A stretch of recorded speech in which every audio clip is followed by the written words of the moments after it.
कैसे हैं आप। उम्मीद करता हूँ बहुत बढ़िया होंगे। दोस्तों, मैं हूँ एनपी सुशील और आप इस वक्त देख रहे हैं अपना पसंदीदा चैनल नागा 3 AM @333। दोस्तों, फागुन मास में कृष्ण पक्ष की अष्टमी तिथि के दिन जानकी जयंती मनाई जाती है। पौराणिक कथा के अनुसार इस तिथि पर राजा जनक को सीता जी की प्राप्ति हुई थी और उन्होंने सीता जी को अपनी कन्या के रूप में स्वीकार किया था। जानकी जयंती को सीता अष्टमी के नाम से भी जाना जाता है। विवाहित महिलाओं के लिए यह बहुत ही महत्वपूर्ण माना जाता है। कहते हैं कि इस दिन माता सीता और भगवान राम की विधि पूर्वक पूजा करने से घर परिवार में सुख शांति और अखंड सौभाग्य का वरदान मिलता। पंचांग के अनुसार जानकी जयंती यानी फागुन माह के कृष्ण पक्ष की अष्टमी तिथि जानकी जयंती 21 फरवरी गुरुवार को मनाई जाएगी। जानकी जयंती की पूजा विधि क्या है। जानकी जयंती पर माता जानकी की पूजा करने के लिए सुबह स्नान कर स्वच्छ वस्त्र धारण कर लें और माता सीता का ध्यान कर व्रत का संकल्प लें।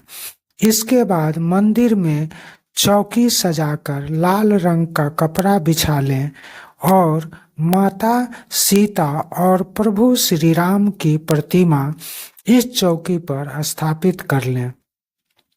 इसके बाद रोरी, अक्षत, फूल आदि अर्पित करें। माता जानकी के समक्ष हाथ जोड़कर जानकी जयंती की व्रत कथा पढ़ें। फिर माता जानकी के मंत्रों का जाप करें और माता जानकी की आरती करने के पश्चात भोग लगाकर पूजा संपन्न करें। हिंदू धर्म में माता सीता को माँ लक्ष्मी का स्वरूप माना गया है। इस दिन माता सीता की पूजा करके माँ लक्ष्मी की भी कृपा प्राप्त होती है। इस दिन लोग पूरे दिन व्रत भी रखते हैं। साथ ही माता सीता और प्रभु श्री राम की पूजा करते हैं। जानकी जयंती का व्रत करने से अखंड सौभाग्य का आशीर्वाद प्राप्त होता है।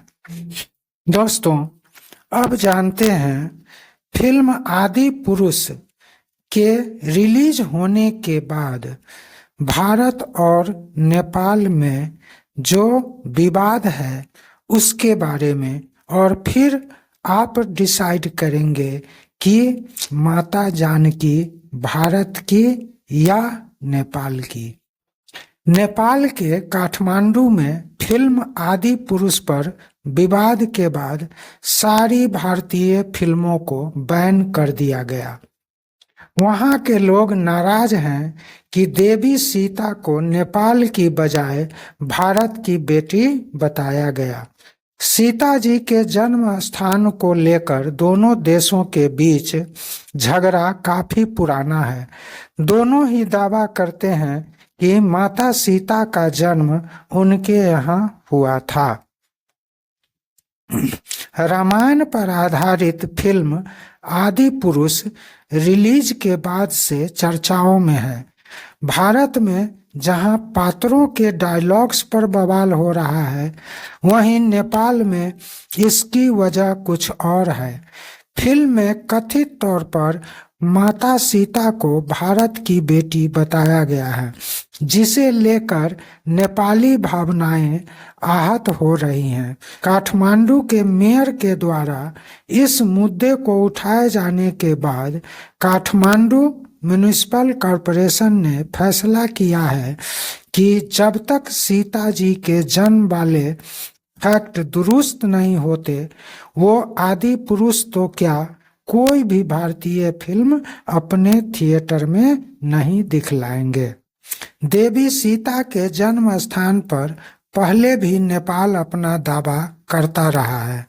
भारतीय सीमा के पास मध्य प्रदेश की राजधानी जनकपुर के बारे में वहाँ के लोगों का मानना है यही जगह सीता की जन्म स्थली है।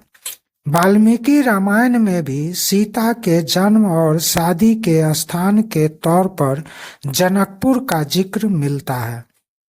सीता को अपनी बेटी बताते हुए नेपाल में एक तर्क और मिलता है। राजा जनक मिथिला के राजा थे, इसी वजह से सीता को मैथिली भी कहा जाता है। चूंकि जनकपुर में मैथिली बोलने वाले लोग काफी ज्यादा हैं जिनकी आस्था सीता राम पर है, तो ये भी संकेत है कि सीता यहाँ की बेटी रही होंगी। नेपाल के लोग देवी सीता को नेपाल की बेटी मानते हैं क्योंकि वहाँ के जनकपुर में सीता जी के नाम पर जानकी मंदिर है। राजा जनक की नगरी होने की वजह से वे माता सीता को अपने यहाँ की जन्मा हुआ मानते रहे हैं। नेपाल सरकार की टूरिज्म वेबसाइट पर जनकपुरी को खुले तौर पर जानकी यानी सीता की जन्मभूमि बताया गया है। साइट पर जिक्र है कि आज से लगभग 12,000 साल पहले जनकपुर मिथिला की राजधानी हुआ करता था, जिसके शासक जनक थे। यहीं पर सीता उन्हें खेत जोतने के दौरान मिली थी। काठमांडू से सड़क मार्ग से लगभग 400 किलोमीटर दूर जनकपुर में कई मंदिर हैं।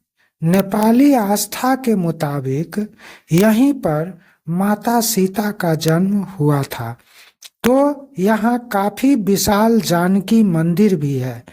इसके अलावा राम मंदिर, श्री जनक मंदिर, हनुमान दरबार और धनुखा धाम मंदिर भी है, जो कथित तौर पर वही जगह है जहां श्री राम ने शिव धनुष तोड़ा था। सीता के जन्म स्थान को लेकर भारत में अलग मान्यता है।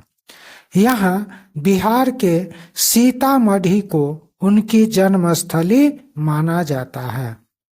माना जाता है कि सीतामढ़ी का पुनौरा गांव वो जगह है जहां सीता भूमि जोतने के दौरान राजा जनक को मिली थी। हल का फल जिसे शीत कहते हैं, उससे टकराने के कारण जमीन में दबा वो कलश मिला जिसमें कन्या थी, इसलिए उन्हें सीता नाम मिला। बृहद विष्णु पुराण के अनुसार सीता का जन्म जनकपुर से लगभग 3 योजन यानी 40 किलोमीटर दूर हुआ था। नेपाल में सीता माँ के कथित जन्म स्थल और भारत की इस जगह के बीच लगभग इतनी ही दूरी है। इससे भी भारत के दावे को बल मिलता है कि सीता यहीं जन्मी थी। भारत में भी जानकी मंदिर, सीतामढ़ी में भी जानकी मंदिर है, जिसके बारे में कहा जाता है कि इसी जगह खेत की भूमि में वे मिली। अयोध्या में राम जन्मभूमि की तर्ज पर यहाँ भी एक भव्य मंदिर बनाने की मांग लगातार उठती रही है।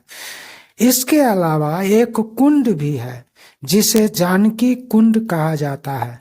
मान्यता है कि यहीं पर देवी सीता स्नान किया करती थी। वाल्मीकि रामायण के अलावा जैन रामायण, थाई रामायण और लोक कथाओं में भी सीता के जन्म को लेकर अलग अलग जिक्र मिलता है। फिलहाल तक भारत और नेपाल में कहीं भी इस तरह की कोई भूगर्भीय खुदाई नहीं हुई है जिसके आधार पर प्रमाणों के साथ दावा हो सके। हालांकि दोनों ही देश सीताराम पर गहरी आस्था रखते हैं और एक दूसरे के यहाँ तीर्थ यात्रा करते आए हैं। यही वजह है कि बीते कुछ समय से रामायण सर्किट प्रोजेक्ट की बात हो रही है। रामायण सर्किट वो परियोजना है जिसमें अयोध्या को सीधे नेपाल की जनकपुर से जोड़ा जा सकता है। इसमें इन दोनों जगहों के अलावा देश के वो सारे स्थान हैं जहां वनवास के दौरान श्री राम गए थे।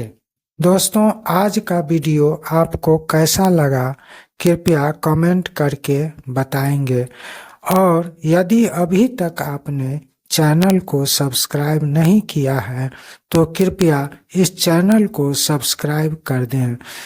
ये आपसे मेरी विनती है। तो दोस्तों, मिलते हैं फिर से किसी नई जानकारी के साथ नए वीडियो में।